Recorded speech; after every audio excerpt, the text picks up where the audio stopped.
Amira Nimerawi is a Palestinian who spoke to 250,000 people only 2 weeks ago. And her speech, if you haven't heard it, you need to go back and listen to it. It's absolutely brilliant. She is working for PMRS, which is a charity which we are all here for and fundraising for, and have been doing great work for decades. But I'm going to let her tell you a bit more about that. Amira. Thank you. Thank you, everyone, for coming tonight, London. I don't know why you surprise me every time, but you're just amazing. So I really appreciate everyone making the effort, and why not when we have such an amazing panel here. So I'd just like to tell you a little bit about Palestinian Medical Relief Society, if you haven't heard of us already. We were founded 46 years ago by Dr. Mustafa Barghouti, who I'm sure you've all seen the infamous Talk TV viral video. And we are the largest Palestinian-run medical organization that's on the ground taking care of primary healthcare across the West Bank, East Jerusalem, and Gaza.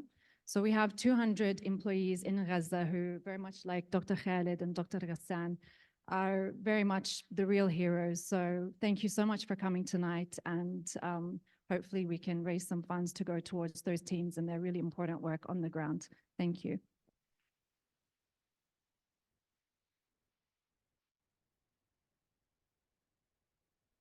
I'm going to sit down now.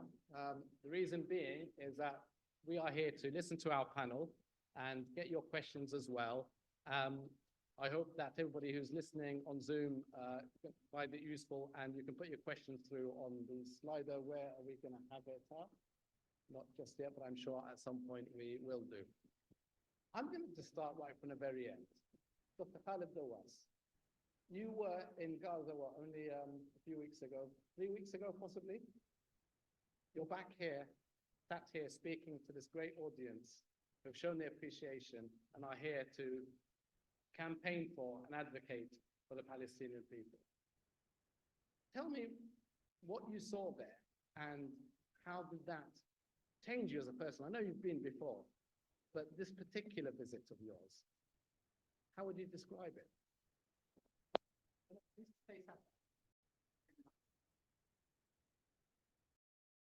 Do you mind if I stand up, Ahmed? Just because I think I feel like I'm caged behind this. Yeah.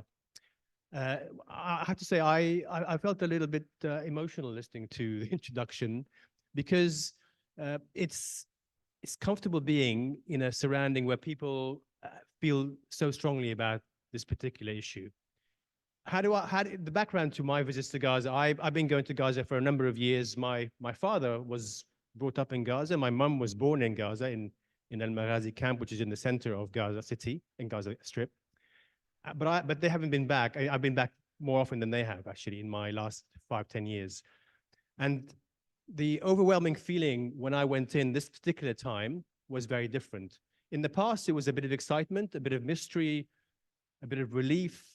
But this time, and I think a lot of people here may be able to sort of feel and understand what I'm talking about, we felt a lot of angst, a lot of frustration, and a lot of pent-up anger and wanting to do something. When I walked into Rafah, crossed from the Egyptian side to the Palestinian side, the overwhelming scene was smoke in the horizon, and you could see the explosion still going off. You could smell the gunpowder in the air. It was very noticeable. But the overwhelming feeling was relief and a sudden sense of feeling that I'm there. I now feel I can say I'm here and I can share in the pain. That was the overwhelming feeling I had. And people say, well, how about all the other work? Well, yeah, the other work is also very important, but actually it's a drop in the ocean. Anybody who goes there, a single person, it's a drop in the ocean. The need is so massive. The volume of suffering is so huge that I think the best thing that we can do, at least is as a society, as a group, is to be able to empathize and to be able to show solidarity. They are craving for a sense of solidarity. They worry about abandonment because they get no news. When you're there, there's no news. We were cut off for the 2 weeks we were there. So that was very, very important. And that was, for me, walking in there, that was what I felt.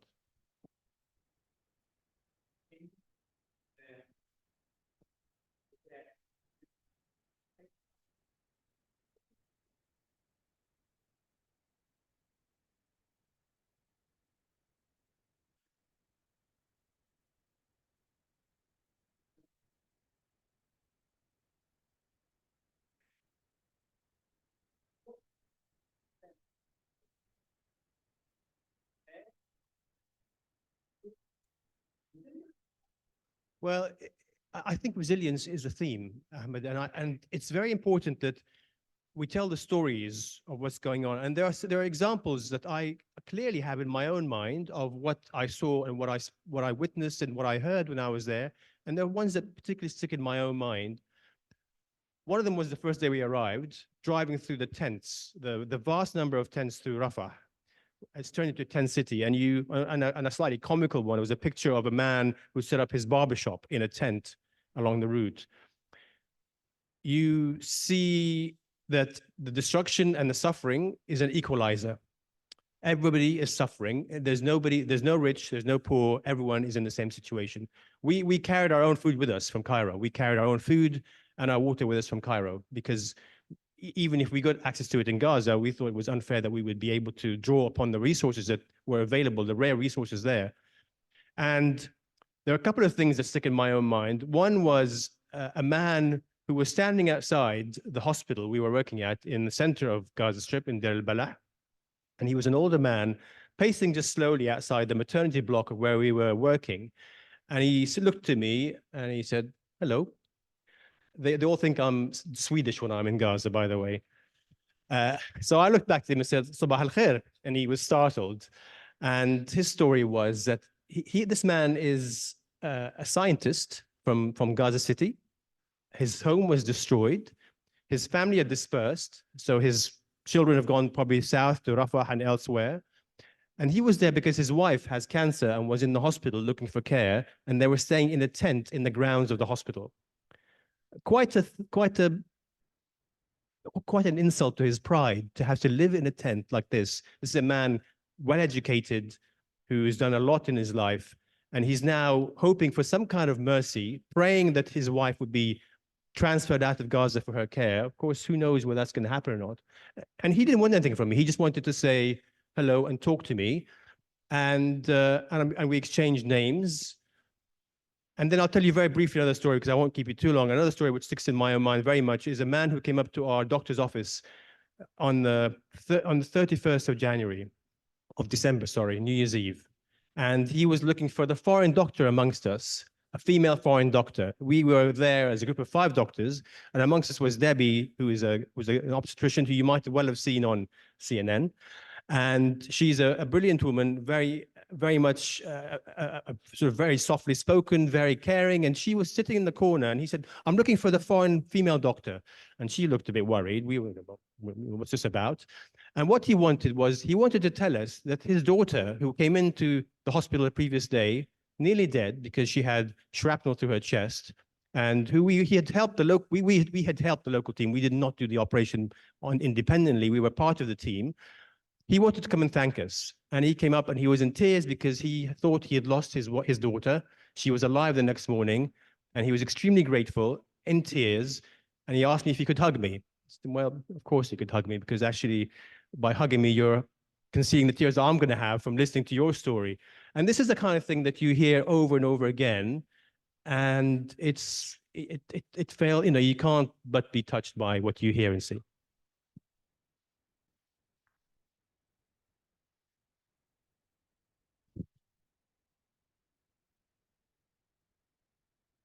Dr. Myriam Francois. Now, I bumped into you over the past couple of months, and then I saw you on Sky News, and I thought, wow, and yes!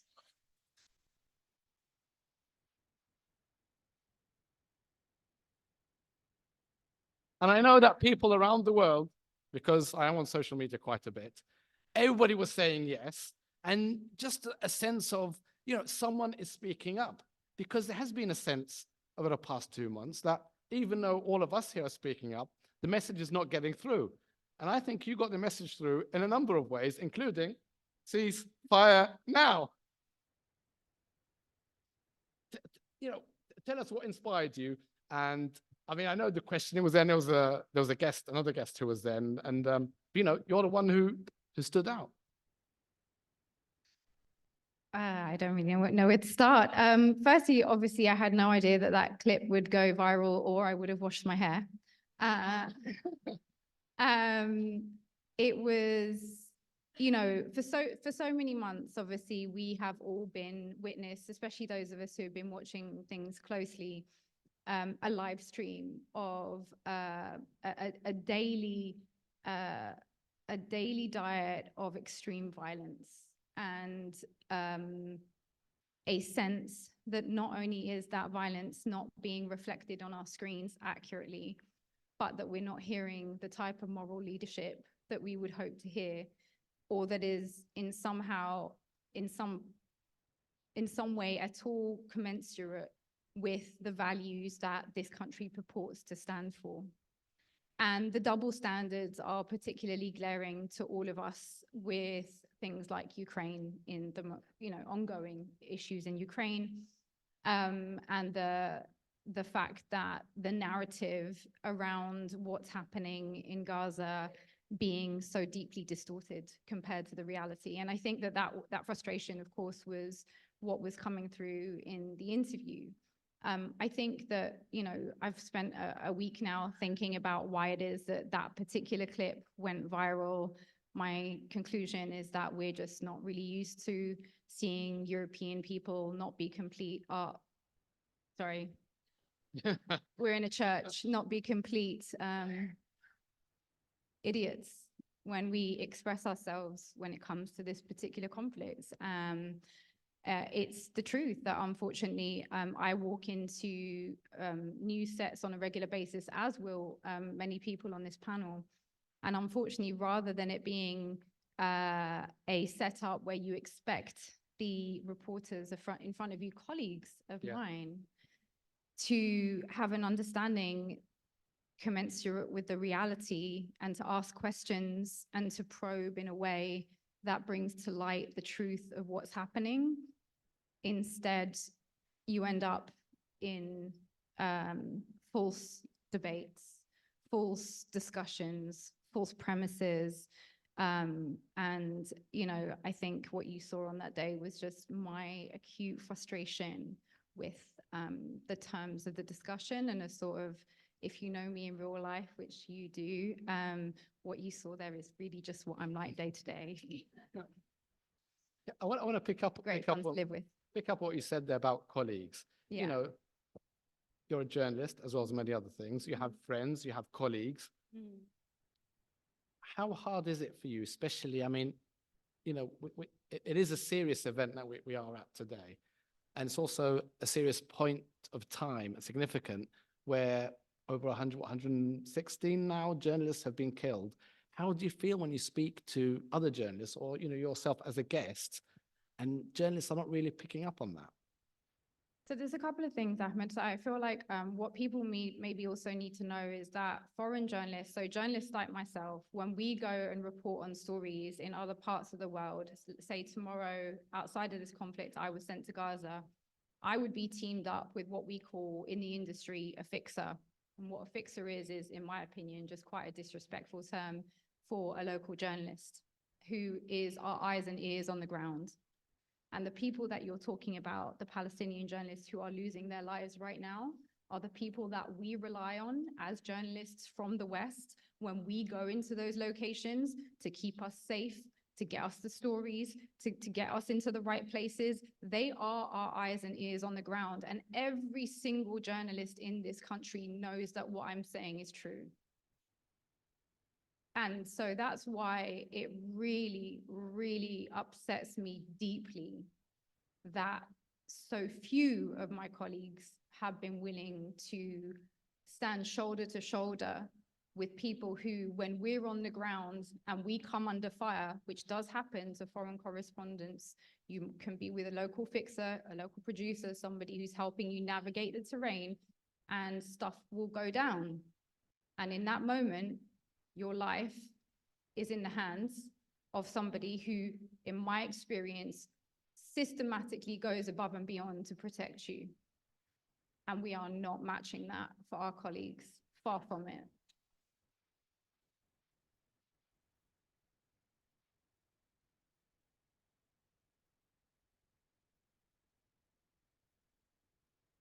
Thank you, Myriam. I'm really sorry to have to pick this up, and speak about it, but I think it's only right that we do remember our fellow human beings, in this case, journalists, but of course, you know, the 30,000 at least dead in Gaza, and also in the West Bank as well.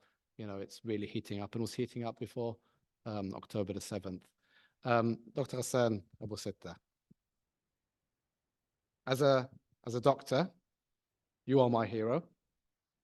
And I think every single medical student should learn about Dr. Ghassan Abu Sitta. I really do. And I do have colleagues around the world who say this as well.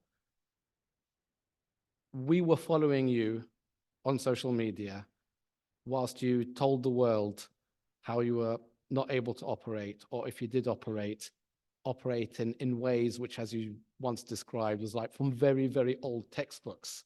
I remember you talking about, you know, basically operating without the pain relief that you need, without the antibiotics, but you did what you could. And I know that in the end, you left with a very, very heavy heart. Will you tell us how you felt when you left Gaza? So my departure from Gaza was in 2 stages. Around day 40, we had been isolated in Al Ahli Baptist Hospital for around 10 days after our Shifa was surrounded by the Israeli army, and Al Ahli, what was left of it after the missile attack, which was basically just 2 operating rooms and the ground floor, which had 30 beds, had become the only hospital functioning in Gaza City. And for that period, we were operating almost around the clock without stop. And the hospital had around 500 wounded. And every day we were having to decide who lives and who dies, because we could not possibly take everyone to the operating room. There were just 2. And it was myself and an orthopedic surgeon. We just had an X-ray machine. And so people with head injuries would be left on the trolley to die. And just the sheer number of cases that we had to do, and the number of patients that were having to just bandage and keep in the grounds meant 2 things. That in order to keep these patients who were bandaged from dying from infections, because after 4 or 5 days of open wounds, these wounds become infected. And particularly with children who are more susceptible to infection, the only way you could keep them alive was unfortunately to scrub these wounds with disinfectant without any anesthetic. And so my day would be made out of running between the operating rooms where were doing the surgeries, to another room that we had turned into a dressing clinic where I would do this wound cleaning procedures, and then go back and operate. And really, it was after 2 days after an attack on a mosque, which had been which was in Sabra neighborhood, and we had received from that mosque 50 dead and hundreds wounded. And the attack I believe, used a new form of hellfire, drone-fired missile that fragments, the casing fragments and spreads horizontally, inflicting as much injuries as possible.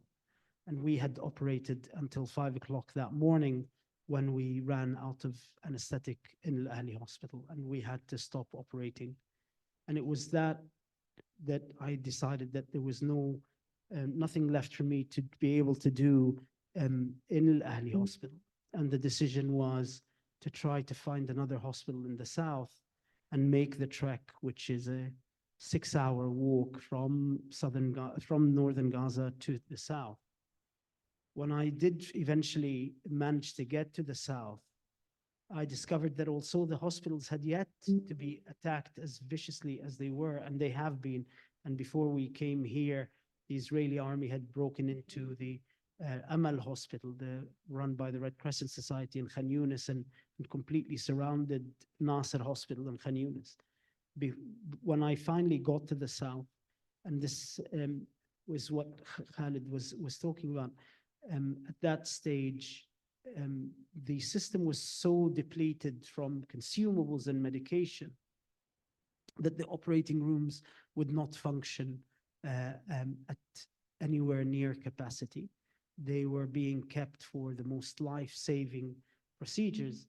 And so for 2 following days, all I did was dressing changes and bandaging people and hoping that somehow things would change so that they would have a chance to get to the operating rooms. And really, around day 43, I just felt that the problem was that the system had collapsed to the point where it wasn't that there were enough surgeons, there were more than enough surgeons for the number of hospitals that were there. The system had just been brought to its knees, and my presence was redundant, and I made the difficult decision then to leave Gaza through Rafah. I mean, Dr. Ghassan, what would you say to the world who, it seems, are normalizing attacks on the healthcare system in all sorts of different ways, including via bombing hospitals, hitting and targeting doctors even in their own homes, shooting patients who are trying to go to or leave hospitals, and also stopping medication from coming into Gaza? It's as if this is a normal thing and not a massive violation of international humanitarian law. What do you say to the world? For me, one of the most pressing issues facing the world today, as a result of this war, that goes beyond the question of Palestine, is that we are really at a juncture where, unless the rule of international law is reaffirmed and that insidious erosion of political expediency, which meant that international law only gets applied to the wrong culprit or the wrong victim, rather than based on the act, that continuous erosion, which basically led us to the point where you have a war where the destruction and the dismantlement of the health system was a critical part of the military strategy, where 10,000 children were killed in the first 100 days, and where the political and military leaders were very open about their genocidal intents. I mean, I think that's one of the things about the South African submission to the ICJ, in which they basically were able to show that from Netanyahu down to the military leaders, down to the members of the parliament, down to the individual soldiers, genocidal intent was very clearly articulated. And so we are at this historical juncture. The war that will come after Gaza will always start where Gaza finished. Will be okay to kill 10,000 children. It will be okay for military schools to teach the importance of dismantling the health system as part of your military campaign. It will be okay to use sophisticated monitoring equipment to find the movement, to track the movement of selected doctors who are critical to the functioning of the health system so that they can be targeted when they get home. It will be okay to carpet bomb all of the universities so that the place becomes completely uninhabitable. And it will be okay to engineer through a series of destructive acts infectious disease epidemics so that the war, these infections also take their toll on the wounded. Unless we step back from this war, we apply international law, we hold the criminals to count, we will completely turn our backs on anything that we, even if we had partially agreed to after the Second World War about the conduct of war, about war, international humanitarian law, that will die with the people that are being killed in Gaza. Thank you, Dr. Ghassan.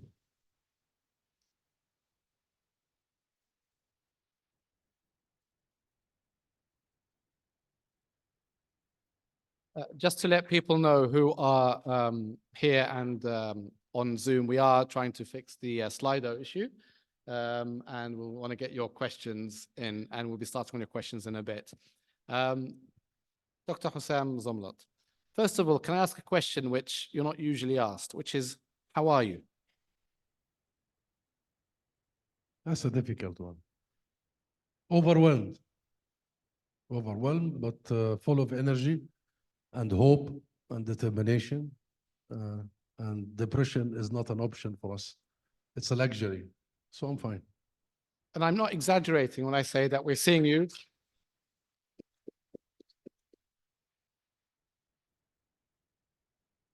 We're seeing you on our screens everywhere. And I think that is actually a massive achievement, because the way you advocate for the Palestinian people, I've not seen, well, one or two people, I've not seen, so many Palestinians have been able to do that. And I'm sure many people are not happy that you're on our screens, on social media, on TV, different channels all the time. And that's why I asked you that question, because I think it's only fair that we see you not only as an ambassador for your country, for your people, but also as a human being. The questions that we are asked today is, do you think there's any hope for Palestine and the Palestinian people? And that's one of the things and subjects that we're here to discuss today. What would you, I know it's a difficult open question, this, but I'm sure you've been thinking about what's coming next, because we've had enough of this question of what's going to happen the day after for Israeli side, for the Americans, but not about the Palestinian people themselves. First of all, Dr. Ahmed, thank you very much for moderating this with such eloquence. And thank you to the organizers of such a very vibrant event, Health Workers for Palestine. Dr. Omar Abdel Mannan, we wish him speedy recovery. He was supposed to be here, and I'll have a word with him because he wanted me to be here, and I thought he will be here, but speedy recovery. And a word of thanks to the hosts of this historic venue, the Central Baptist Church and Reverend Dr. Simon. I don't know if he's here. Give him a hand, please. Give him a hand.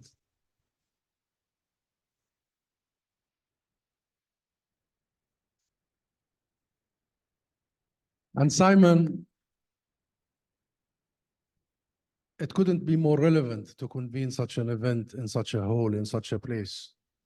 And what you told us about Martin Luther King and his words that justice anywhere is justice everywhere, that were said in this place, is very relevant to our discussion today. And what an honor to be among inspiring colleagues and friends and brothers and sisters, speakers, and what a humbling experience.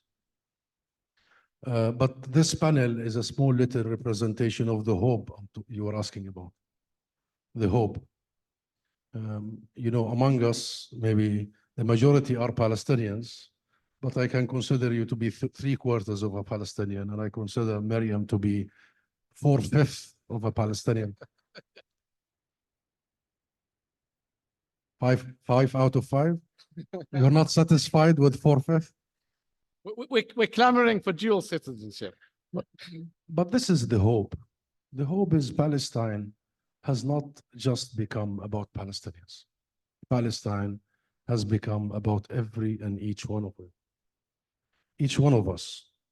Our flag has become a symbol of freedom everywhere.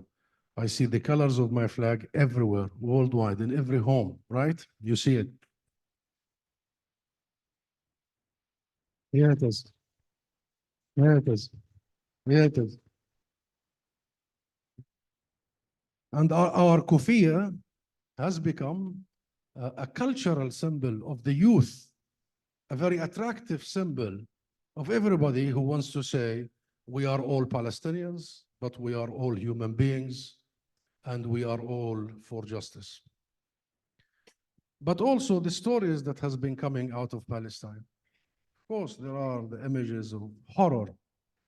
Many commentators, politicians I meet, senior, keep telling me that Israel doesn't have a plan. There's no plan. We don't know what is their political end. We don't know what is their military end. And I keep telling them, that is so untrue. Israel has a plan. And it has executed its plan. And the plan is genocide. How else can you describe what has happened over the last 3.5 months? It does have a plan. But out of all that agony, that wound, came the stories like that of Dr. Ghassan Abu Sitta. Dr. Ghassan is Palestinian, and we are so, so proud of him. But may I speak on his behalf? He didn't go to Gaza because he's Gazan or Palestinian. He went to Palestine because he's a doctor. And you know, he's been all over conflict areas, not just Palestine. Right? All over the world. So does Dr. Khaled. And this is the story of Palestine. Palestinian people are people who believe in their culture and their roots. We have been subjected to horrific situation for 100 years. This is not the first time. We know what genocide is, how it feels, how it looks like, what are the consequences. We know what ethnic cleansing is.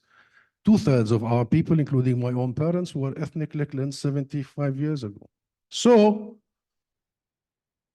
resilience, I would say, is in our DNA, but also we are made to be resilient throughout our experience. So I believe we will recover from this. We will. And I believe we will rise again, as we did. Some of my Christian Palestinian friends keep reminding me that we have some experience with resurrection.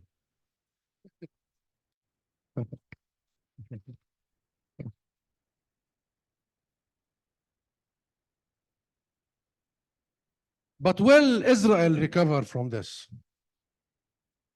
Will Israelis who have executed this genocide, whether soldiers, officers, politicians, will third party that has been complicit in this recover from this?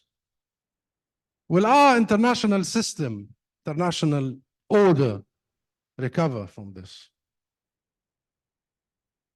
Will all those who have been silent watching the genocide ever be able to look in the mirror again? I don't know. But I'll end here, my friend. I believe this tragedy is turning into a momentum that is unprecedented. I've never seen such energy, such massive energy all over the world, but particularly in the UK. The unity of the people, and I've been to all major demonstrations. I spoke there and I saw the intensity of the support and the feelings. I saw the unity, I saw the diversity, I saw all colors, all religions, all backgrounds. Huh? Not only that, but you know what they feel? They also feel not only they are out to defend Palestine, but you know, I've seen families, mothers with their babies. It's a very interesting scene. All these people are there because they are also celebrating and defending their humanity. It's a declaration. It's a declaration that we are humans. We stand with our universal values. This is a source of hope. And speaking of this venue, speaking of the past, speaking of the civil rights movement in the US, speaking of the anti-apartheid movement that emanated from London, I shall remind all of you that it was never governments that changed realities and ended illegalities and suppression and oppression. It was always the people. Always. Always.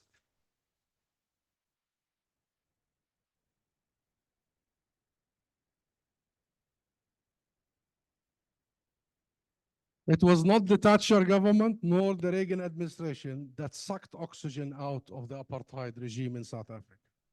It wasn't governments that ended and collapsed the apartheid regime in South Africa. Those who led to the freedom of Nelson Mandela and the freedom of South Africa were you, the people of the UK, the people of the world. And I believe our moment, similar to that of South Africa, is now. It is happening. So hell yes, I am hopeful, very hopeful.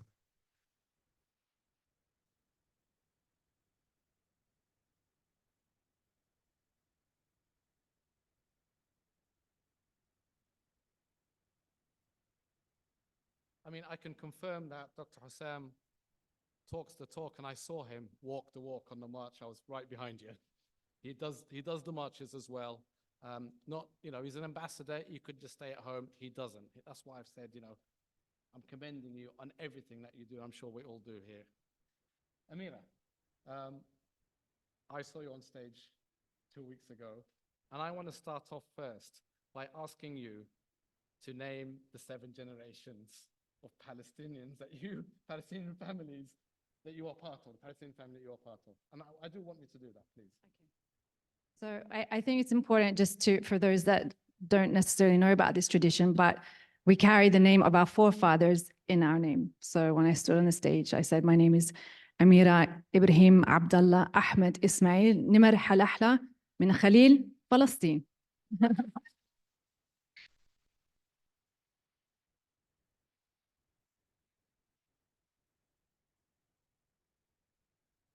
Because I want them to hear that we have always been there and that we will remain.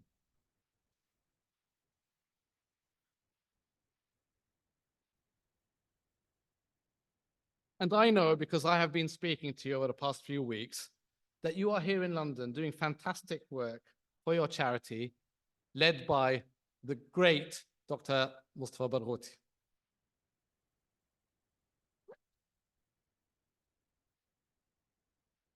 Because people think of Dr. Barghouti as being on TV and, just doing the kind of the politics, being another kind of, competing for Husam Zumlot, But actually, he is a medic. He is a doctor. And for decades, he has been basically providing primary care services both in the West Bank and in Gaza. And Amira, you are here doing work, making sure or trying your best to make sure that medication and indeed doctors as well and medics go into Gaza and the West Bank and continue that great work.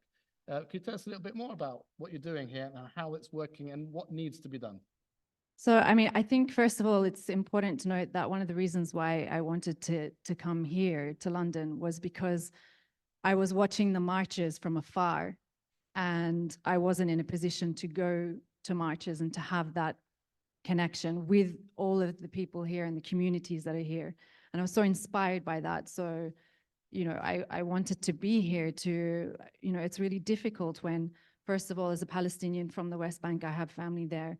It hasn't been easy. Last year was the deadliest year for Palestinians in the West Bank. And then I have my husband's family in Gaza, and we've lost family.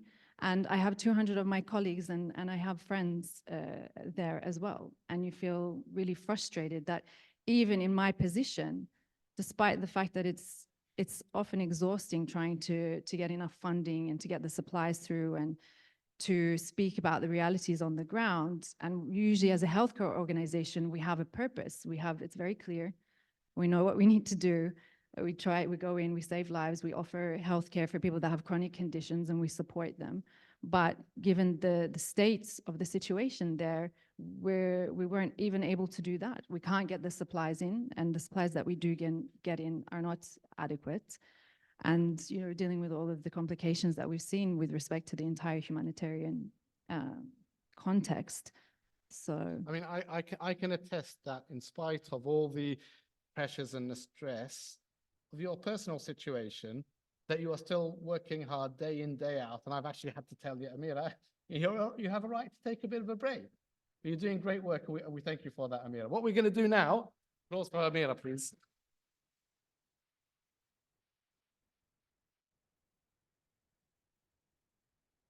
we are going to stay where we are. We're going to have a little break just to get your questions in. I do have a list of questions that have been sent to me, but we just need to see if we can get the slide on. Is that correct, everybody?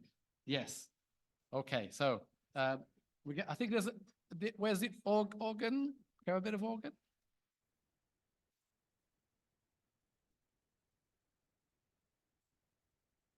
Yes. Oh, there you go. It's on. Right. Okay. Right. People can scan that. Well, we're not able to just do that anyway. Right. If people could stay in their places, we are going to start very soon because we want to get lots more questions in. Yeah. Almost been singing to me.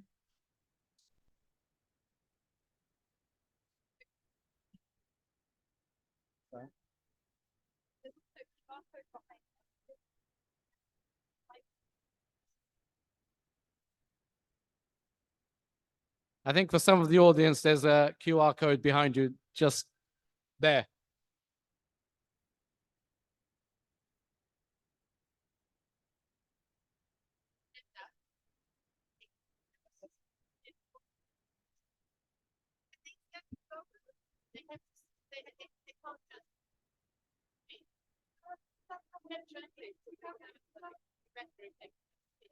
Well then, what about if we pass the mic?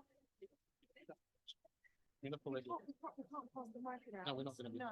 Yeah.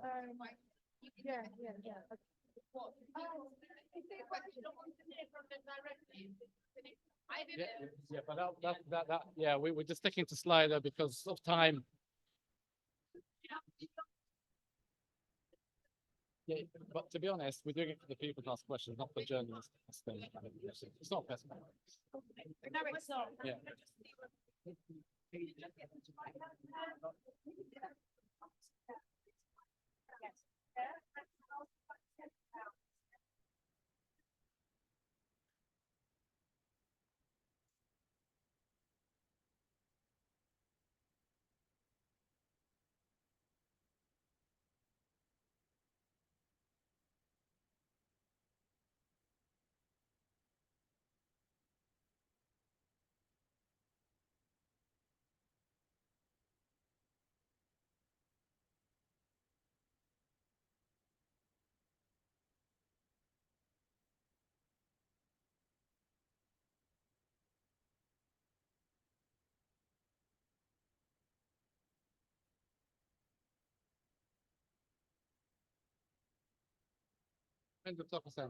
Okay.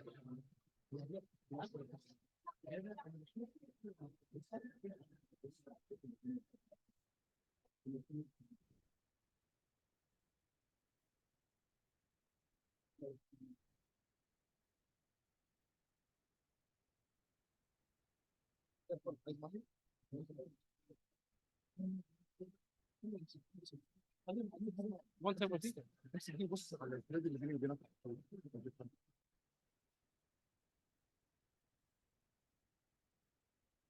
if everybody could take their seats, we're just going to wait for Dr. Husam and we'll be starting very shortly.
Yes, is that German? I basically said,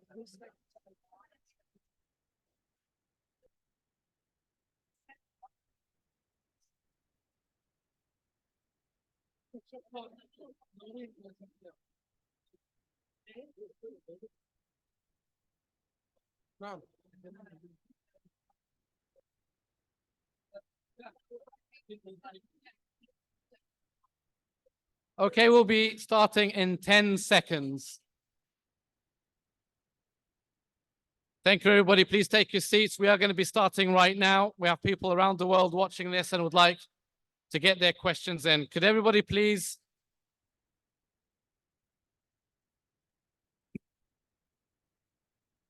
We do need to start, please. Could everybody please settle down? Let's not forget why we are here.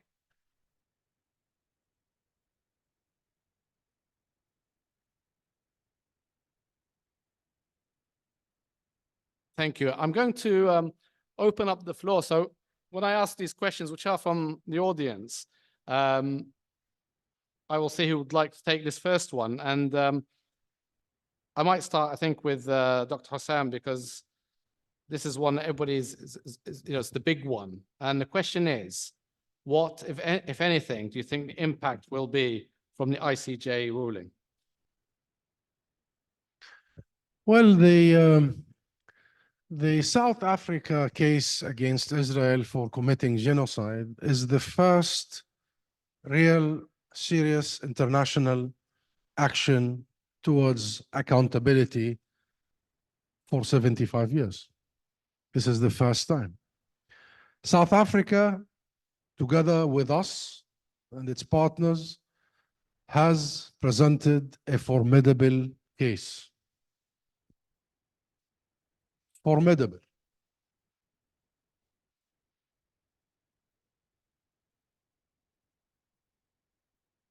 But also, South Africa has presented a formidable challenge to the court, which is the highest international judicial structure, and to the international order, the rules, so-called rules-based international order. Should the court succeeds, should it succeed, stick to its mandate, to its laws, it would have succeeded for itself. It would have reinforced our collective international system. Should it fail, it would be the beginning of the end of the so-called international order. And you know why? Because the people in the South, the people in the East, and millions in the West are watching. And in the last few months, Gaza has stuck everybody in the face, in the guts, about the duplicity, the double standards, the selectivity, the hypocrisy. Rules are only applied on the West's foes, but not when it comes to their friends and allies. However, I must say and congratulate the ICJ and their judges, they have passed the first test. They have ruled on 2 counts. First, on provisional measures, whereby they ordered Israel to stop killing Palestinians, to stop blocking aid, to stop destroying Palestinian houses, properties, hospitals, schools, infrastructure, and to stop tampering with evidence of genocide, and to report after 1 month to the court. Put that all together, that's a call for an immediate ceasefire. That's what it means. And they also succeeded on the second count of the case, which is they said that the case of South Africa against Israel for genocide is plausible. Meaning, Israel, after 75 years of genocide against the Palestinian people, 75 years of ethnic cleansing, of occupation, colonization, besiegement, apartheid, discrimination, racism, supremacy, hatred, dehumanization, after 75 years of all of that, thousands, tens of thousands, hundreds of thousands of Palestinians killed, maimed, injured, arrested. 1 million of our male population was arrested in the first intifada. That's half of the population then. After all of that, finally, Israel is officially on trial for genocide.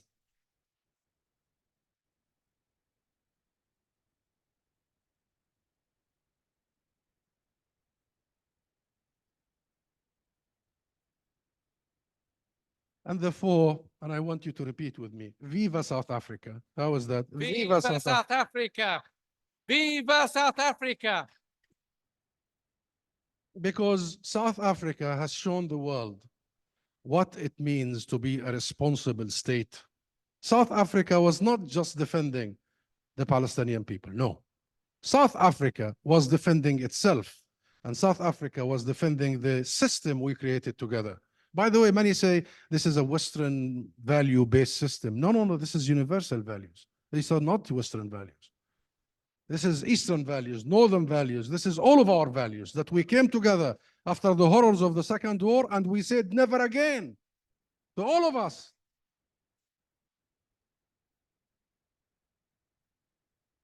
And we never, ever said never again to some of us, to few of us, to a club of us. We said never again to all of us. And that's why we established rules, systems. What is the post-World War II system? That we should not go to war. We should prevent war. That's why we have a Security Council. You know, the main mandate of the Security Council is to prevent wars. It failed. Then, should war erupt, there are rules for wars. Israel has demolished all these rules. And should these rules are broken, there is accountability. That's why we have the ICJ and the ICC and all these structures. So the rules are very clear and the system is very clear. The problem is in the few powerful actors, as you know, Dr. Ahmed, in that system. But I believe South Africa has shown the rest of the world. And by the way, many countries have joined South Africa. It's not just South Africa, just to remind people, many joined South Africa in the ICJ and in the ICC. Chile, I'm not going to forget many names. So this is a moment when countries and people worldwide are delivering a message. The message is very clear. A few governments, including the US and the UK, are undermining the very order we built together, the very system we built together. No, we will not allow for the destruction of that system. We will defend that system.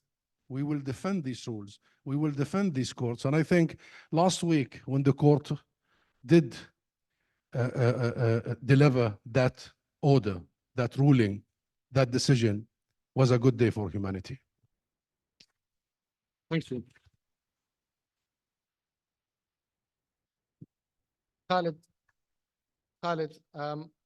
you are, like me, a British Arab. Question that we get a lot is about Arab countries' role. And that's something that's been asked today. Do you have any comment on where Arabs are at the moment? And I'm talking about governments. I'm sure there's a... Thanks for the easy one. Oh, Thanks for the easy one. Nobody wants to hear me. no. It's gone dead. Thanks for the easy one. I thought you might think that we've forgotten you. No, not at all. Thanks for remembering me.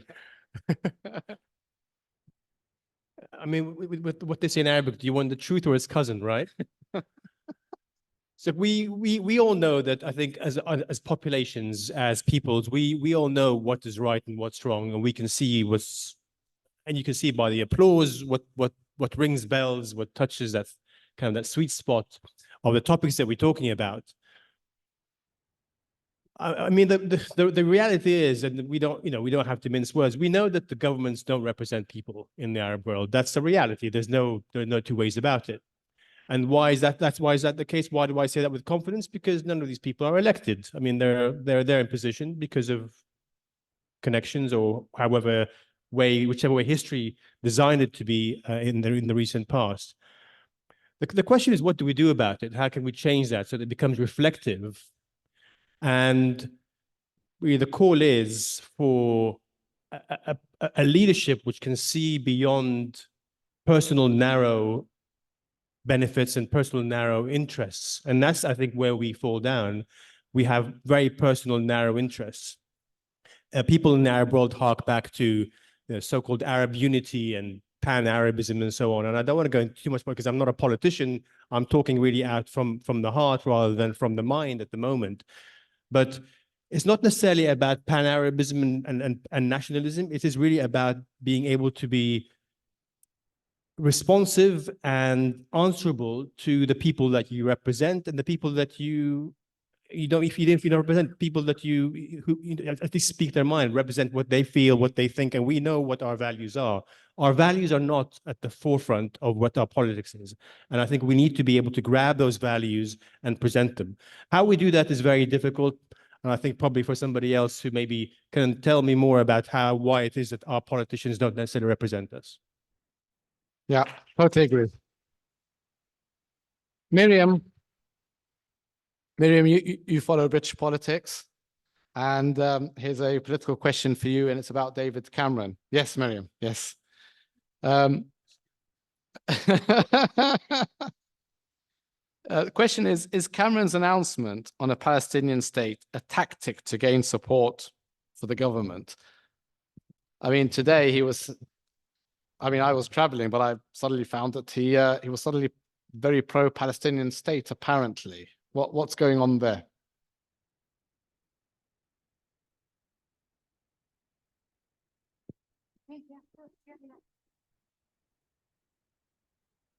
Dr. Husam, what have you done to that microphone? Yes, it's a magic microphone. It works, Husam, already.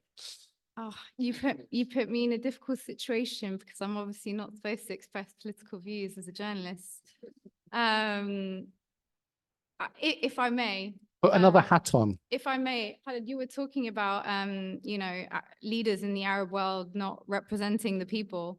The vast majority of people in this country have been wanting a ceasefire for a very long time. Our current leadership does not reflect the position of the British people, and we should never confuse the two. Having said that, I think that we have a much more systemic problem of leadership in this country. I wouldn't even just consider it to be an issue to do with the Conservative Party. We obviously have elections coming up this year. We have a country that is now knee-deep in child poverty, poor housing, struggles in education, healthcare, like you name it. We are struggling as a nation. And I don't think whether it's on Palestine or the future of this country that you should be looking for people to save you. You need to save yourselves. And I mean this with every fiber in my body. With this movement, as with others, most people are looking for a leader to follow. But the power is in each and every one of you. And I say this every time I speak because it's true. If you study the way that social movements operate, whether it's social movements for the liberation of Palestine or the kinds of social movements that we're going to need in this country to turn things around, and we really do need that movement, it is ultimately about ordinary people deciding to get together and create forms of organization that create pressure. And most people get stuck because they think that you need to change everything in one go. If we haven't freed Palestine, we failed. No, that's not true. If you create a mommy and babies group in your local community, and you create a Saturday sit-in where you have cakes and cookies with other moms and you talk about the Palestinian situation and people start to understand what's really going on, and next time something happens, that person speaks up, that's a win. That's how change happens. So instead of kind of hoping for some magical hero, just as we have to unlearn the fairy tales of our childhood, that there's no knight in shining armor coming to save us, we have to realize that it's up to us to work together to make incremental changes at a local level. And that local change will eventually work out in concentric circles to influence wider society. That's how the movement grows. That's how change happens.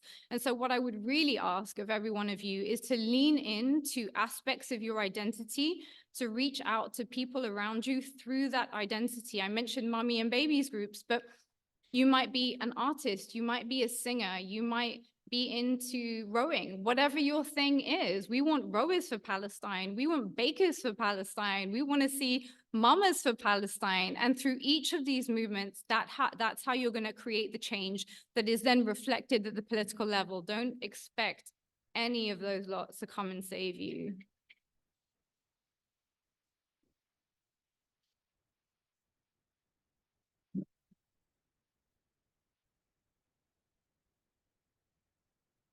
Dr. Ghassan, we have a microphone coming your way.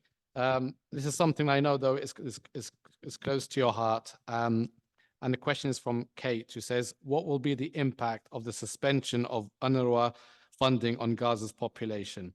Are funding cuts from UK, etc., a political decision, in brackets, pro-Israel, after the ICJ ruling? So what is devastating after the ICJ ruling, which basically said that it is plausible that there is genocide taking place, very quickly we saw the creation of an axis of genocide enablers. Because one of the main tenets of the ICJ ruling was starvation, intentional denial of access to food and medication. And so within 48 hours for all of these countries to go after the one humanitarian organization that is providing the bulk of aid to the Palestinians, the very little that is going in, UNRWA plays a critical component. And so for these countries to very quickly form this axis of genocide enablers, whose aim is to continue the work that the ICJ has warned constitutes genocide, is absolutely devastating. It's devastating to see the effects that it's going to have on the Palestinian population, but it's also devastating as a British citizen for one to be associated with this heinous act of genocide. Why would the British government choose, when it became so clearly set out by, as Ambassador mentioned, the highest court, international law, clearly set out that this is genocide? Why would the British government then decide to actively, not enable, just to actively participate through the starvation of the Palestinians in that genocide? Whether it's due to put pressure on the Palestinians to give in, or it is a form of appeasement, or it is to try to get the ICJ ruling off the front pages and create a different narrative. Regardless, the UK government has now placed the UK in complicity with Israel as a perpetrator of genocide.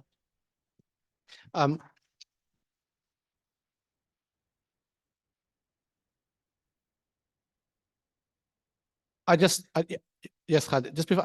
I want to, at this point, Dr. Zumlot talked about South Africa. There are many other countries in the world, which you said, there are, who are actually very supportive of Palestinians and the Palestinian people. And I think one of them is Spain, because I think we should have a round of applause for Spain.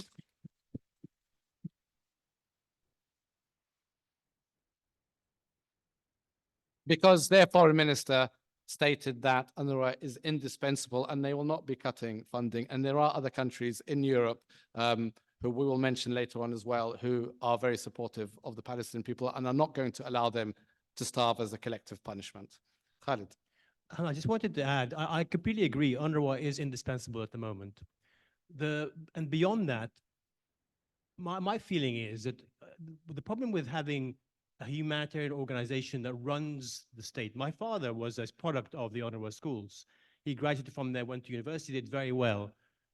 But having a humanitarian organization being responsible for the well-being of a whole population long-term begs the question, why? And the answer to that is because we're strangled. Palestine is being strangled, and therefore there are no means of independent income generation. Even going into Gaza, you could go into Gaza with Israeli permission.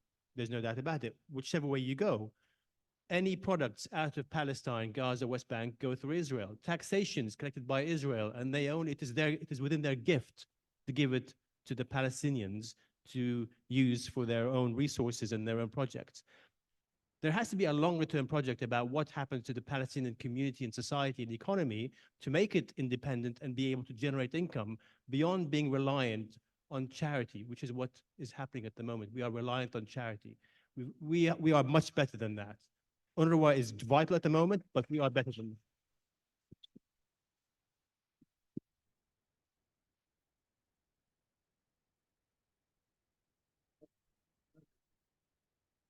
UNRWA is not a charity. It's important to clarify that the UN has created UNRWA in honor of the rights of the Palestinian refugees, and it is a fulfillment of the responsibilities of the international community and international law until the rights of these refugees are fulfilled, which is the right of return and compensation. That's number one. Number two, in the meantime, given the situation, UNRWA is a lifeline. It's a lifeline. It's the lifeblood of many Palestinians in many places. Like your father, I was educated, a bit younger than your father, but I was educated by UNRWA. I was born in a refugee camp. And I tell you, the services that UNRWA provides for the Palestinian people is critical. It's critical and it's life-changing. Can you imagine a situation whereby all these refugees and refugee camps without that international commitment? So Israel, there are two sides to this UNRWA saga. The first is tactical. They wanted to divert from the ICJ and to taint the UN itself, because ICJ is UN, and say the UN is implicit in this. And by the way, they have achieved a bit of that, because for the first few hours, everybody was talking about UNRWA, not the ICJ. Not that Israel is officially now under investigation, on trial for genocide. But there is another side to this, which is really Israel telling the entire international community that if the choice is to destroy the entire UN system, we will do it. And there is the problem of the ganging of the few countries. Israel has dragged these countries, including the United Kingdom, into its wars against humanity, against everybody. But there is always a strategic goal for Israel, which is the dismantlement of UNRWA. Why? Because, go back, they always think, wrongly so, that UNRWA perpetuates the right of return, keeps the right of return. It's nonsense. The right of return has nothing to do with UNRWA. The right of return is a collective and individual right. My father, my parents have the right to their private property, whether UNRWA exists or it doesn't exist. But yet Israel is after that institution. The one most important question, why countries like the US, the UK, and others would have a knee-jerk reaction of just following the Israeli cue when it comes to these very grave, big matters? Why would they follow the collective punishment at this point in time when they know the situation in Gaza? And I think until this very moment, these governments do really place Israel above all the considerations we have been discussing today. And this will not change. It will not change except by the beginning of the turn of the tide in the public opinion, what Myriam talked about just now, about every individual. And I think we should not give up on the public opinions of these governments in the US. The biggest change is happening in the US, by the way. 70% of the US youth now are against Trump for his policy vis-a-vis Gaza. 70%. Cross-party, by the way, not just from one party. So things are changing. 76% of the British public in the second week of the aggression was with ceasefire, as you remember, Dr. Ahmed. Now, if you poll the British people, it will be almost 100% after all the atrocities. So we need to work with that to change a reality that lasted for a long time, where Israel has been made the exception to every rule. It has enjoyed impunity, and there is no time to discuss the reasons behind that. I'll leave it for another occasion.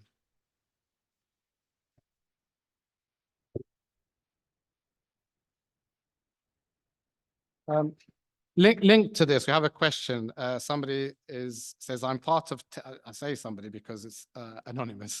I'm part of Tech for Palestine, and we've been discussing how we can help from an education perspective, EdTech, scholarships, mentoring, etc. Because, we know that, at least 30,000 children have been orphaned.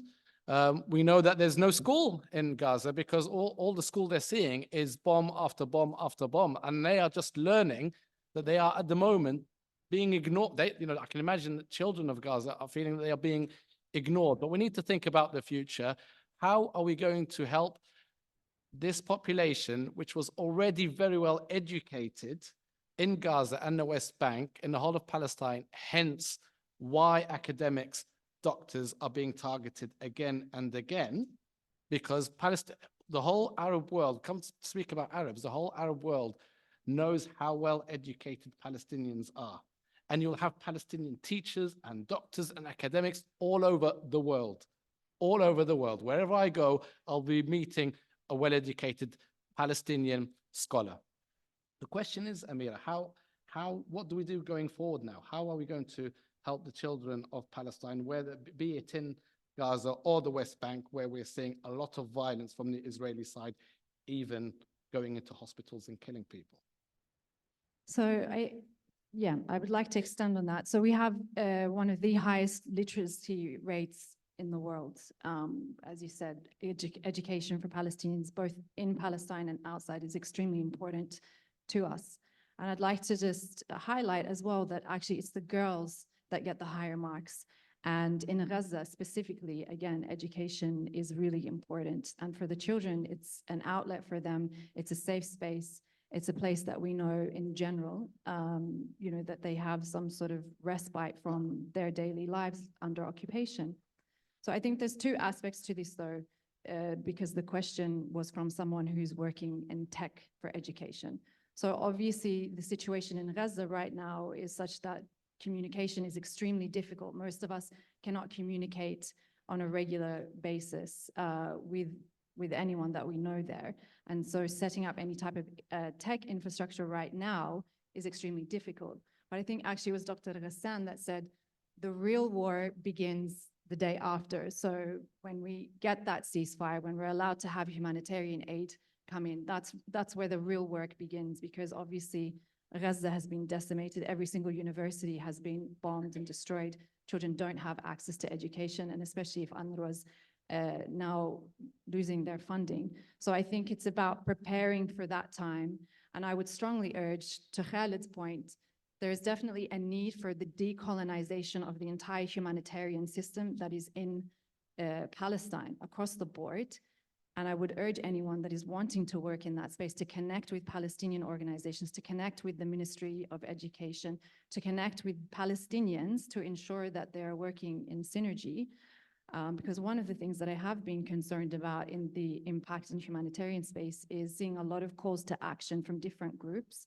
But it's really important that whether it's health or education or protection or women's rights, that you're connecting with Palestinians and you're centering them in a leadership role for that conversation, asking them, what do you want us to do? How can we help you? Not bringing this sort of colonialist mindset, which I'm sorry to say exists despite people having really good intentions. Unless even for me as a Palestinian that grew up in Australia, you have an idea of what it's like to live and be in Palestine, and you want to help. You want to help your family, you want to help your friends, but you have to sit and listen and be quiet and let them lead you. So that would be my advice to anyone who's wanting to volunteer or work to support Palestinians.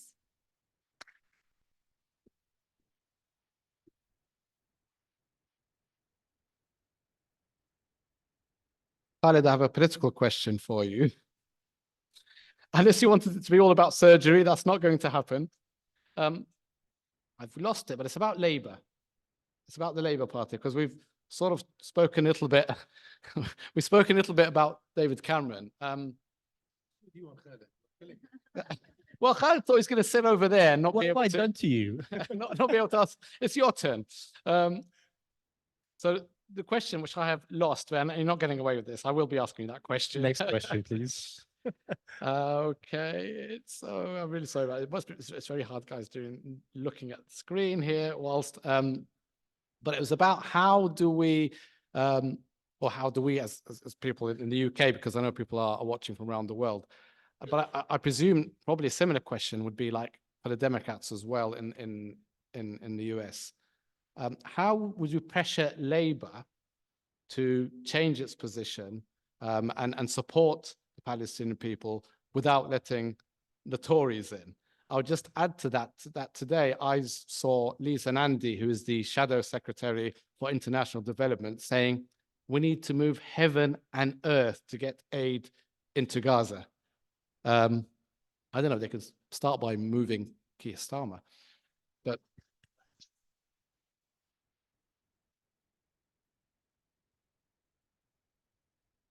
I think the question is, what can the people here in the UK do from a political, politically, what can they do here to, to advocate for the Palestinian cause?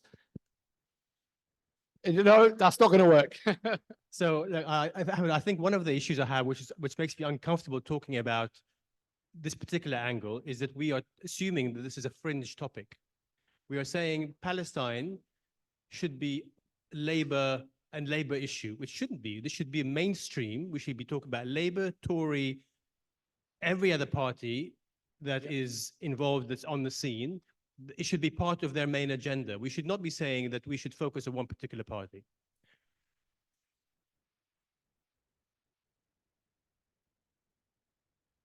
And I think that's the mistake we've made, is that we've made it that, and it becomes an issue. You've got to have, Labour friends for Palestine and so on, but never have Tory friends for Palestine. There may be a small one. But I think what we need to do is really change the way that we work with this. And in the short term, it's about all of us exerting pressure in the same way that we've all been contacting our MPs and talking out loudly and so on. And people say it doesn't work. It does work. We're just very, very slow. And we don't have the kind of political authority and the reach that our opponents have, but we have the volume of people. And I think we need to work out a way of making that volume work better than it has done. But in the medium and long term, we must work on having people in every party talking about what we do and voicing our concerns and voicing what we think is right. I think that's the way forward.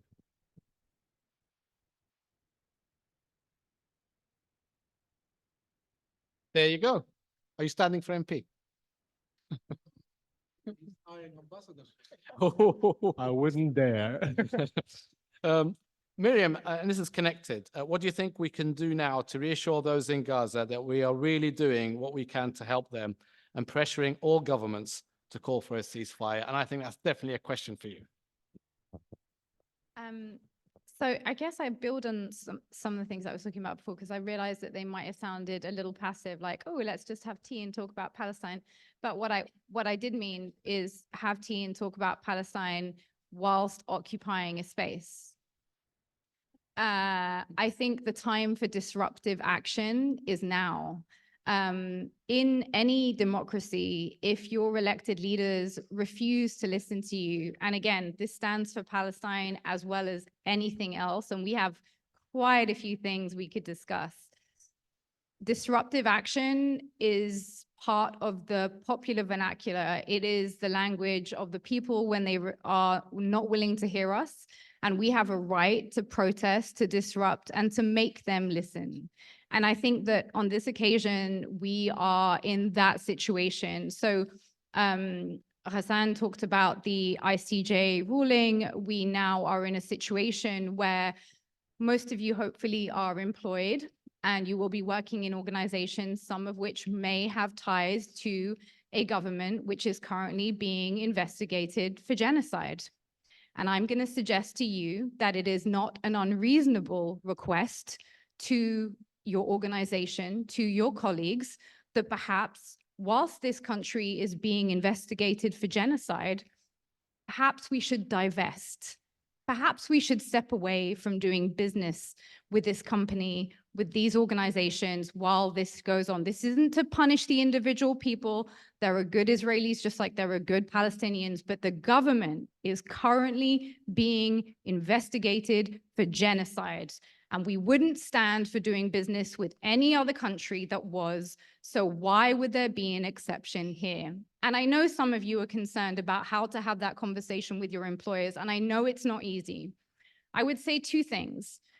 First of all, you have precedents in an ongoing conflict in Ukraine where many organizations decided to show acts of solidarity, right? They public-facing acts of solidarity. We saw teachers wearing Ukraine badges. So if there are teachers in here, I want to hear a conversation in the staff room, within our unions. If we can wear a badge for Ukraine, can I just ask why we can't wear one for Palestine?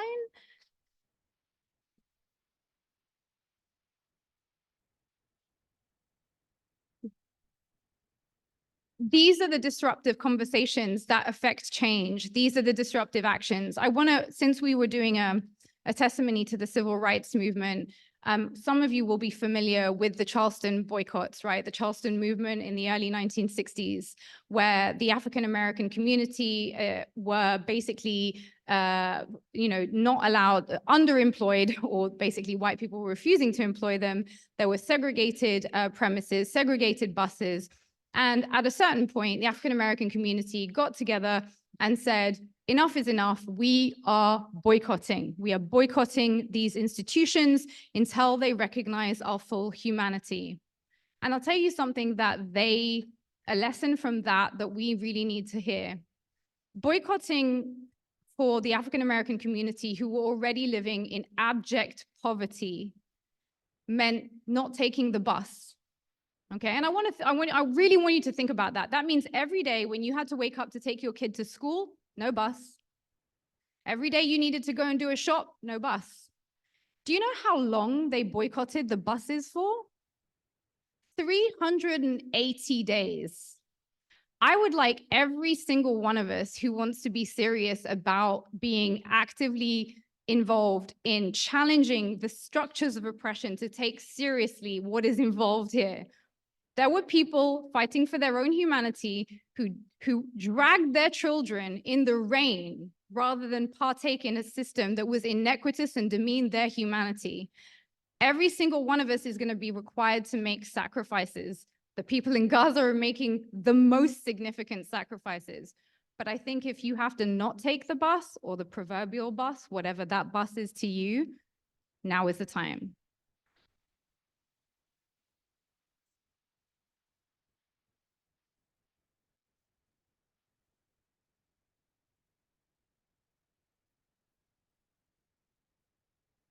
I knew that was a question for you, Myriam. Dr. Ghassan, today we heard shocking news. You know, there's three of us medics here and somebody very much involved in public health and medical care. Shocking news that people dressed as civilians went into a hospital in Jenin and killed 3 people. I mean, what were they thinking? Because if I was in any hospital in the world and I was working there as a doctor and that happened, I would say, go and arrest the terrorists who did this.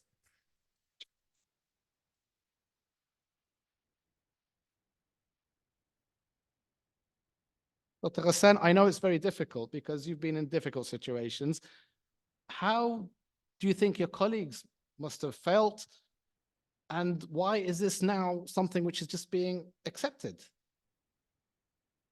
I think there are two things. We need to see the attacks in the West Bank, where with every incursion, hospitals seem to be the first destination for the overwhelming majority. And the biggest target are the ambulance and the paramedics crews. Two, the catchword is impunity. The catchword is always with the Israelis has been impunity. It is why with every war, they became more emboldened to become even more brutal with the war after. After the failure of attempts at holding Israeli politicians to account in the 2009 war, we had the horrific crimes of the 2014 war. And this war is as a result of the impunity of the 2014 war. And if this war goes unpunished and unchecked, what we witnessed today in Jenin, where a wounded paraplegic patient was executed and his 2 relatives who were with him were executed while they slept, it will become the norm.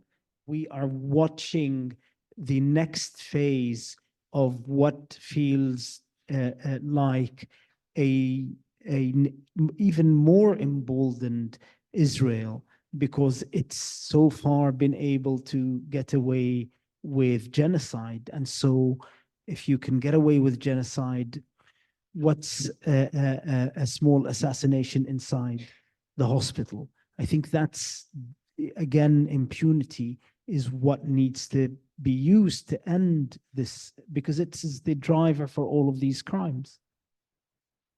Yeah, it's very sad indeed, and I think it's quite a scary time for medics around the world, because this will spread, this will become normalized. Change of topic, Dr. Husam Zumlot, we spoke earlier about how countries and peoples around the world are very supportive of, they're standing up for humanity, they're standing up for their fellow human beings. I think one group that we must never forget, and I myself, what can I say? I would like to commend them so much, are our fellow Jewish friends who have been doing so much.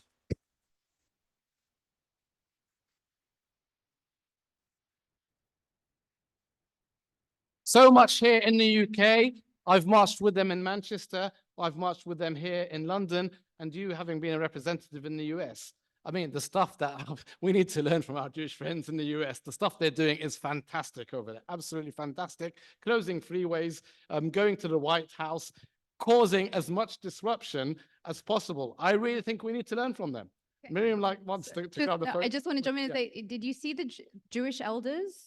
That they chained themselves to the White House. Can I just ask anyone who is in retirement to do the illegal stuff? The rest of us need jobs, please.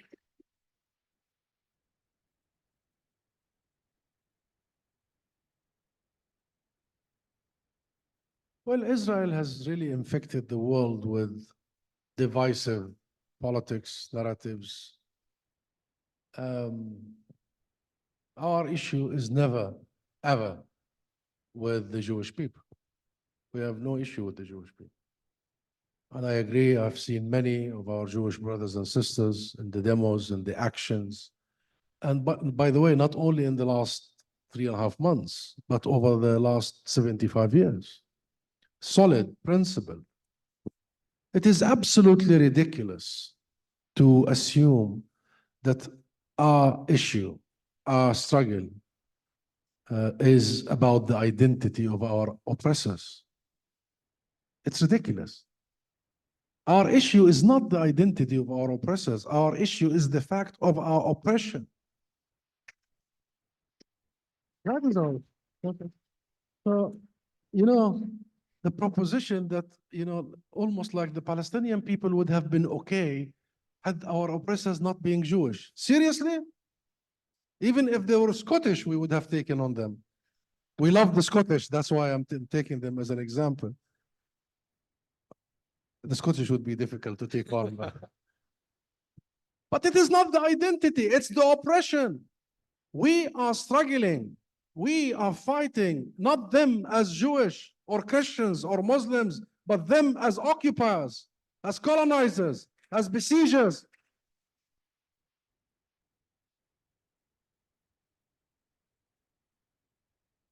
And Israel has really gotten away not only with murdering our bodies, but murdering and intoxicating our thinking, our unity as a people all over the place. They have managed to conflate on purpose 3 things. Conflate what is Jewish with what is Zionist, with what is Israeli.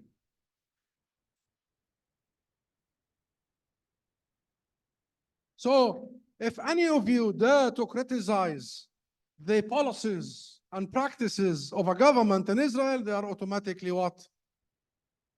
Well, you all know it. You memorize it. You know it. You are anti-Semitic.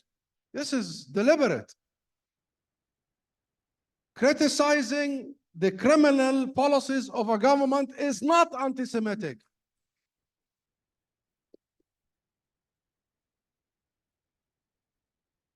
It's a human obligation on all of us. And by the way, Many of the Jewish people are not Israelis. In fact, Dr. Ahmed, the majority by number, more Jewish people live outside of Israel, not in Israel.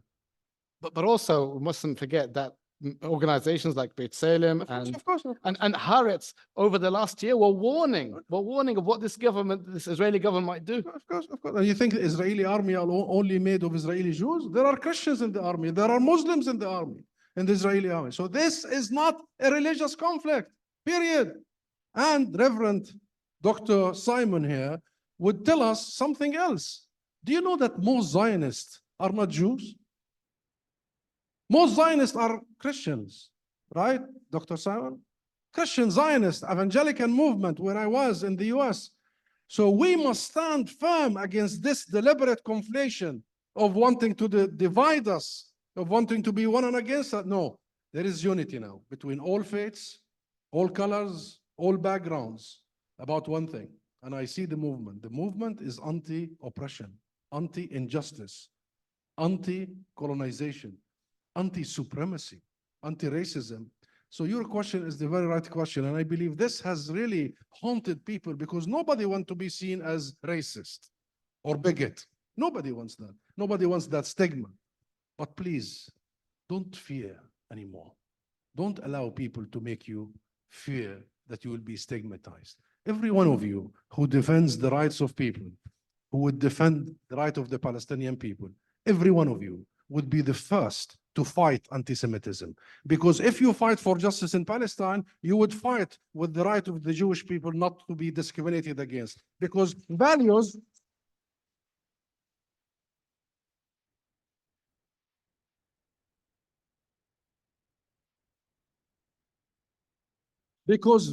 cannot be subdivided. If you are pro-justice, you are pro-justice. And guess what? If you are racist, there is no such a thing as racist light. You would hate Jews, you would hate Muslims, you would hate yourself even. So, one last thing. The fight against Israeli occupation is the same fight as anti-Semitism, and the fight with justice is the same fight for all of us. Those who would fight against Israeli policies are the very same people who will fight against anti-Semitism. Thank you.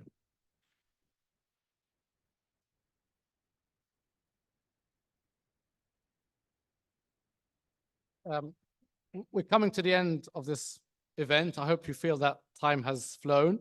And I think we might, shall we kid him for another 2 hours? Is that right? Right, Husam gave me a look. I'm telling you, I'm not doing that. Okay. Just to announce that the next national demo will be on the 3rd of February. Yes, this coming Saturday. And there's a little one for Health Workers for Palestine demo in central London on the 10th of February. And there's also a 7th of February global Stop the War call to action, encouraging healthcare workers to hold vigils at their workplace and walk out 1 hour in lunchtime. But we can talk about that another time. We're coming to an end. I'm going to ask people to give a final few words about what's going on and how we're going to take things forward and make sure that the people of Palestine are never forgotten and indeed are supported to be just like the rest of us. Have a life that, be dignified, be valued, and don't have to call for support, just like the rest of us. I think that's what we tend to forget, that they are human beings and they're exactly like us and have every right to live a normal, dignified life. Amira. I think that it's really important that whilst we've been glued to what's happening, that we don't forget who Palestinians are. We're beyond the images that we're seeing, the distressing images that we're seeing on our phones. And to remember that we have a really rich culture and history and such a depth to who we are as a people. To remember that, I think that it's really important. And again, it comes back to my ideas around decolonizing. I think self-care is an act of decolonization, because I think, that it's really important that we stop and we pause and we put back in so that we can continue from a place of love. And one of my favorite Ghassan Kanafani quotes talks about how our outrage fuels us up to a certain point, but it's actually the love that carries us forward, and to see that really long-lasting, deep impact, which is what we're wanting, is ceasefire, allow humanitarian aid, and an end to the occupation. So take care of yourselves as well.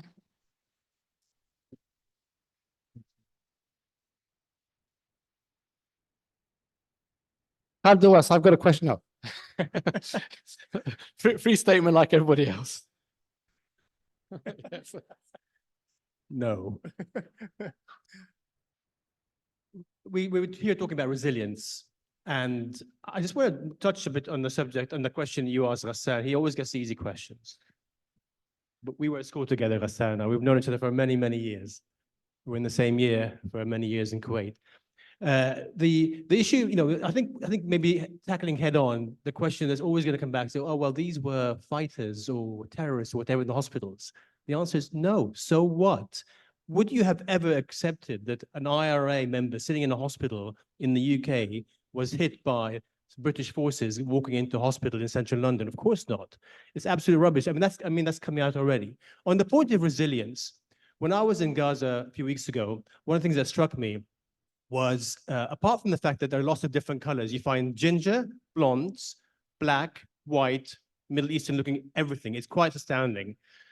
And when you ask them how you are the morning after a bombing, they'll say to you, oh, it was a really quite tough night. If it was a horrendous night, they'll say, oh, it was a very, very tough night. They'll never swear. They'll never say anything bad. They will just say it was a tough night.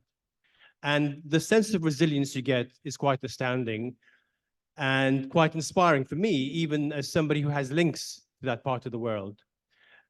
But it's not inexhaustible. That energy, that power, that kind of sense of elasticity, adaptability, toughness, tolerance, being able to come back from the brink of disasters as they do every few years, that's not inexhaustible. I think it's up to us to make sure that we support them enough, that we give them the energy, the support, that make sure they don't feel a sense of abandonment in the long term. And I think us being here today is really it's a kind of a presentation of that. And I hope that we can continue with this even after the ceasefire is completed.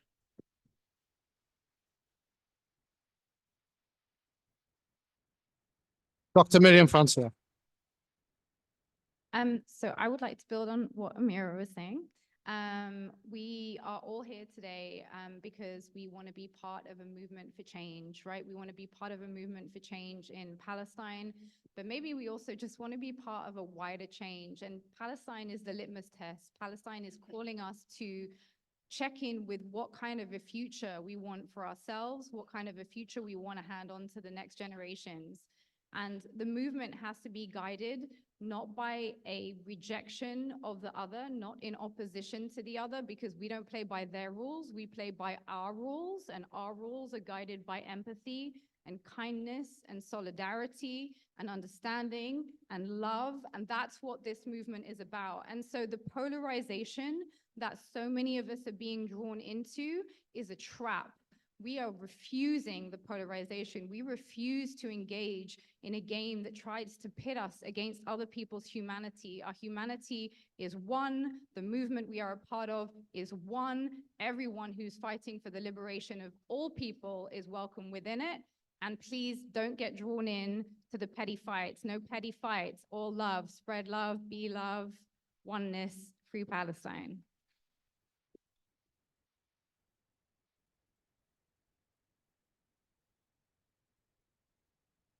Dr. Ghassan. For me, I remember I was in The Hague when the South Africa team was submitting its case. And I remember thinking, if in 1984, and for those of us with white hair in the room who do remember 1984, at the darkest moment of P.W. Bota's rule in South Africa, these horrible, horrible days, if someone had told you that in 2024, South African men and women will be in The Hague fighting, having become free themselves, fighting for the freedom of Palestinians, you would have thought that they were absolutely crazy or hallucinating. But it has happened. And so it's about daring to hope and accepting that what injustice is the aberration in history and not the norm, and that history eventually will bring forth what is best in us. South Africa freed itself and came to the aid of Palestine, and those of us who remember the most difficult days in South Africa understand that at no stage could we have hoped for this outcome.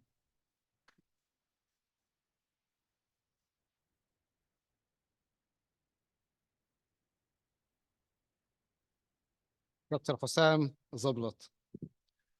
Speaking of South Africa, Dr. Ghassan, another great South Africans, Desmond Tutu, said that if you are neutral in situations of injustice, you have chosen to side with the oppressors.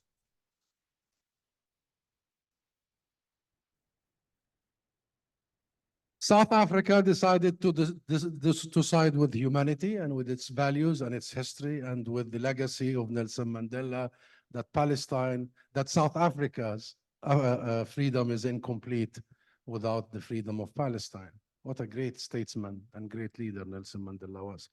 But also every one of you, the millions worldwide, have decided not to side with the oppressor. And it's growing and growing and growing. As for the Palestinian people, Dr. Ahmed, I assure you, as I said in my opening remarks, the first remarks, we will be okay. It's painful, it's deep, it's traumatic, but we will be okay. I am the son of the first Nakba, and I know how our society, my society, has completely shielded us, insulated us, gave us love, so much love. I didn't know what has happened to my parents in the Nakba. They didn't tell us. And because they lost all of their material base in the events of the Nakba, their land, their properties, their factories, everything, they invested the very little thing, whatever left of gold of my grandmother, in our education. All of us, by the way. It's not just my story. And I think the 10,000 children who have been slaughtered by Israel, but the tens of thousands who have seen their mothers being slaughtered, are going to be embraced by our society. They will be embraced by all of us. We will not allow hatred to take over. We will not allow for revenge to be the game of the... And we will make sure that our children will be raised to love their society, their nation, their people, to fight for their rights, and to make sure that they continue the journey of the generations, but to be, again, educated, provided for, hopeful, and look at this panel. Look at this panel. Look how proud we are. How proud we are. Despite all this, Palestine still produces the best doctors there is. Palestine has one of the highest literacy rate in the world. Palestine has the highest per capita PhD graduates worldwide, myself included. Yes. And I can go on of the people I meet when I was in the US, Palestinians, or in the UK, or in Europe. It's astonishing. Our young professors, academics, scientists, filmmakers, unbelievable. So don't worry about our people. Don't worry about the people who decided not to side with the oppressors. And I think history is in the making already. Thank you.